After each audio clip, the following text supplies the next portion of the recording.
Olá, irmãos queridos! Estamos mais uma vez aqui reunidos, dando continuidade ao estudo do nosso livro Caminho, Verdade e Vida, de Chico Xavier, em parceria com o Espírito de Emmanuel. O capítulo que a gente vai estudar hoje é o capítulo 130, e o título desse capítulo é Tristeza.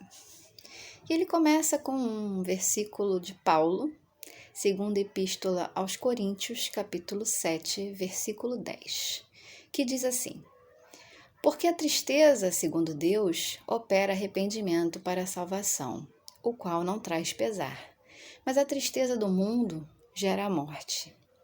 Então essa frase de Paulo, ela é muito intrigante.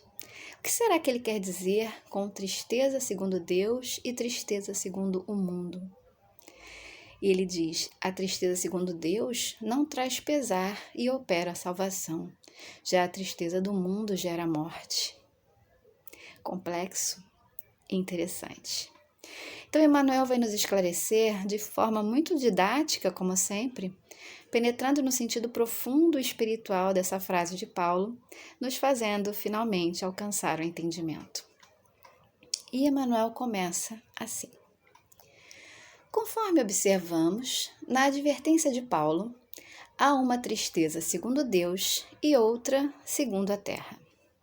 Então vamos seguir por dois caminhos, analisando a nossa relação com a tristeza, olhando esse sentimento por dois ângulos distintos. Emmanuel vai nos fazer analisar a natureza da nossa tristeza. Que tipo de tristeza temos sentido no nosso íntimo? Conhecemos a real causa da nossa tristeza? De que forma estamos lidando com esse sentimento? E Emmanuel diz: a primeira soluciona problemas atinentes à vida verdadeira. A segunda é caminho para a morte, como símbolo de estagnação no desvio dos sentimentos. Então, a primeira é a tristeza segundo Deus, né? Soluciona problemas relativos à vida verdadeira. E qual é a vida verdadeira? É a nossa vida espiritual. Então, o primeiro tipo de tristeza soluciona problemas do espírito, né? Como ele diz, operando arrependimento para a salvação. Já o segundo tipo de tristeza, que é a tristeza do mundo, é caminho para a morte. Mas não a morte física, e sim a morte espiritual. Morte com sentido de estagnação, com sentido de falta de progresso. Então, só essa pequena explicação de Emmanuel já nos faz entender os dois caminhos. A tristeza segundo Deus é aquela tristeza que é bem vivida, né? Que nos faz aprender, que nos faz buscar o arrependimento, nos faz repensar nossos caminhos, nos faz ter o autoconhecimento e, consequentemente, nos faz progredir espiritualmente. Já a tristeza do mundo é aquela tristeza mal vivida, né? Que é vivida através da revolta, do rancor, né? Que nos lançam aí aos sentimentos negativos que são tão perigosos para a nossa jornada evolutiva. Esses sentimentos nos paralisam e por isso que ele diz que gera morte. Pois são sentimentos que aprisionam, que acorrentam a nossa alma, dificultando a nossa evolução. Então, Emmanuel vai nos dar aqui alguns exemplos práticos da tristeza segundo o mundo. E ele diz: muita gente considera virtudes a lamentação incessante e o tédio continuado, né? São aquelas pessoas que adoram reclamar. Né? Quem não conhece pessoas assim, né? Às vezes nós mesmos, né? Nós mesmos somos assim também. Nada tá bom o suficiente, né? Nada agrada aquela pessoa, ela acha problema em tudo, acha dificuldade em tudo, né? E em todos os ambientes em que essa pessoa circula, ela traz com ela essa vibração pesada, né? Dessa lamentação, desse tédio, dessa reclamação. E isso para ela é tão normal que ela nem percebe, né, que gera esse mal-estar em torno dela, onde ela está, essa vibração pesada, né, de reclamação, de tédio, de lamentação. E ela vai vivendo a vida dela assim, às vezes até pela vida toda. E ele diz: encontramos os tristes pela ausência de dinheiro adequado aos excessos. Então, são aquelas pessoas que reclamam por não ter dinheiro suficiente para cometer excessos, né? Que não se contentam com o que têm, que ficam tristes por não conseguirem alcançar os bens materiais que desejam, né? Espíritos ainda muito apegados à matéria e que acham que o dinheiro é a solução para todos os problemas da vida. E Emmanuel dá mais um exemplo. Vemos os torturados que se lastimam pela impossibilidade de praticar o mal. Esse aqui é o mais incrível, né? Pessoas que se entristecem por não poder praticar o mal a outras pessoas. Que planejam o mal, que desejam o mal, mas que por algum motivo não conseguem alcançar o seu objetivo e se entristecem por não terem conseguido prejudicar os outros. É triste, mas existem pessoas assim. E ele diz: ouvimos os viciados na queixa doentia, incapazes do prazer de servir sem aguilhões. São aqueles irmãos ainda ligados aos vícios, né? Que se entristecem por não conseguirem obter prazeres imediatos e, quando conseguem, se entristecem novamente, porque percebem que estão presos a um círculo vicioso de prazer e de arrependimento.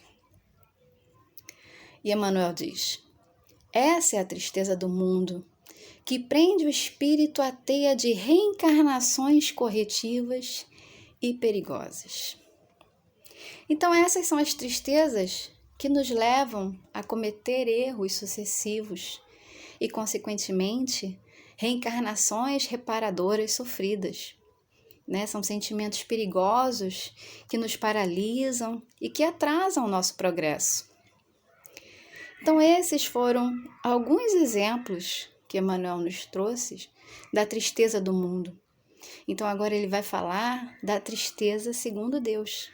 E ele diz: raros homens se tocam da tristeza segundo Deus. Então, ele já começa nos dando aqui um pequeno puxão de orelha, como é de costume de Emmanuel, né? Já deixando claro a raridade desses irmãos, né? Que é muito raro os irmãos que realmente estão dispostos à melhoria de si mesmos. Aqueles que aprendem a lidar com a tristeza de outra forma. Aqueles irmãos que a tristeza deixa de ser diretamente ligada aos caprichos, aos excessos, às vaidades e ao orgulho ferido. E passam a ser o reconhecimento de si mesmo, o reconhecimento dos próprios erros. E ele diz: muitos poucos contemplam a si próprios, considerando a extensão das falhas que lhe dizem respeito, em marcha para a restauração da vida, no presente e no porvir. Então, raros são aqueles que aproveitam a experiência da tristeza para o autoconhecimento, para a autoanálise, né? Reconhecendo seus próprios erros e praticando a mudança interior. A tristeza segundo Deus é aquela que gera em nós mudanças profundas, através do autoconhecimento, através da humildade e da resiliência.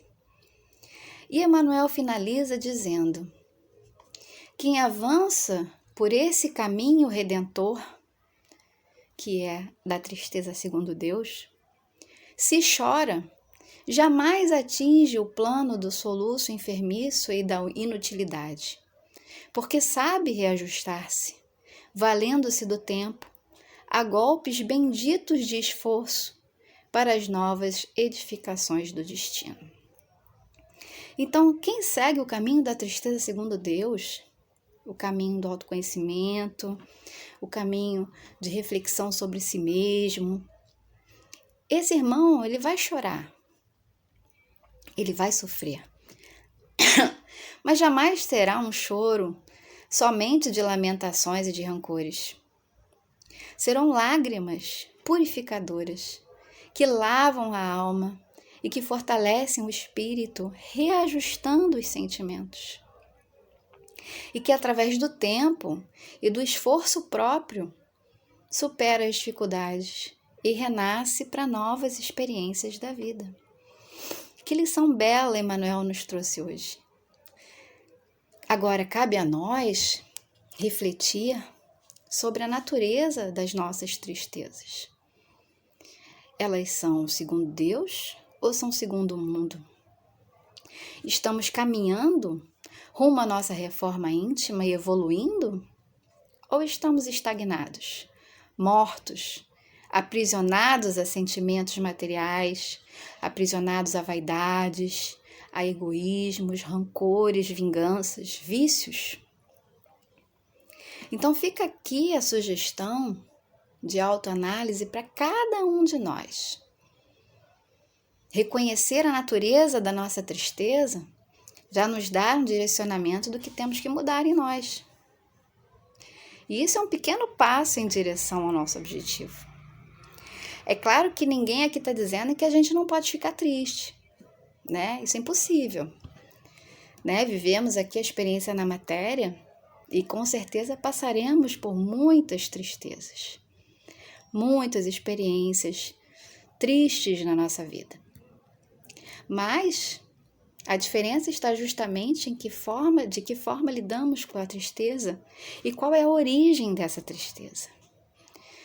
Você está triste porque não conseguiu a promoção no seu trabalho? Você está profundamente triste porque não conseguiu comprar um carro novo ou porque não conseguiu viajar no final do ano porque faltou dinheiro? Você está profundamente triste porque desejou muito se vingar de alguém e não conseguiu. E aquilo te causou uma tristeza enorme porque você queria fazer isso contra o outro, queria se vingar, causar o mal ao próximo. Ou você está triste porque perdeu alguém querido e com essa dor e com esse sofrimento você tem que se esforçar muito para continuar vivendo, né? Modificar aí toda essa dor que você sente em força, em superação. Ou você está triste porque alguém lhe causou um mal, ou foi ingrato com você, e você tem que aprender a perdoar, né? Tem que modificar esse sentimento dentro de você e perdoar esse irmão. Ou então analisar por que ele fez aquilo, que erro você cometeu. Então temos que colocar na balança se as nossas tristezas são causadas por coisas do mundo, coisas materiais, sentimentos negativos, ou se as nossas tristezas são causadas por algo realmente triste, mas que vai nos fazer mudar, vai nos fortalecer, vai nos fazer crescer. Essa é a diferença da tristeza do mundo e da tristeza segundo Deus. Qual é a causa da sua tristeza? Como você lida com ela? E é isso que a gente tem que analisar. É isso que Emmanuel está nos ensinando hoje. A perceber essa diferença. Porque nós estamos muito mais próximos da tristeza do mundo do que da tristeza de Deus, né? Se a gente parar para pensar, quantas vezes a gente fica triste por bobagem? Por coisas materiais? Quantas vezes a gente sente raiva, rancor, ódio de alguém porque nos causou uma tristeza por algum motivo? Então a gente está ali, ó, na tristeza do mundo, pertinho. E aí a gente vai reencarnar muito ainda. A gente vai sofrer muito ainda nas nossas, como ele diz, reencarnações reparadoras e sofridas. Por causa de nós mesmos, né? Então, quanto antes a gente mudar essa chave, quanto antes a gente mudar esse nosso pensamento e dar valor realmente ao que importa, né? E se autoanalisar, se autoconhecer, deixar de dar valor a coisas menos importantes e valorizar o que realmente importa. A gente vai estar ainda aí, ó, nesse círculo infinito de reencarnações. Então vamos pensar um pouquinho sobre o que causa a nossa tristeza e aí a gente vai fazer uma balança, né? de como a gente pode mudar isso e como a gente pode viver mais essa tristeza segundo Deus e menos a tristeza do mundo. Então foi essa a nossa reflexão de hoje, meus irmãos. Como sempre, mais uma belíssima lição de Emmanuel, para que a gente possa levar aí para o resto da nossa vida. Obrigada pela atenção de todos e até a próxima. Beijo.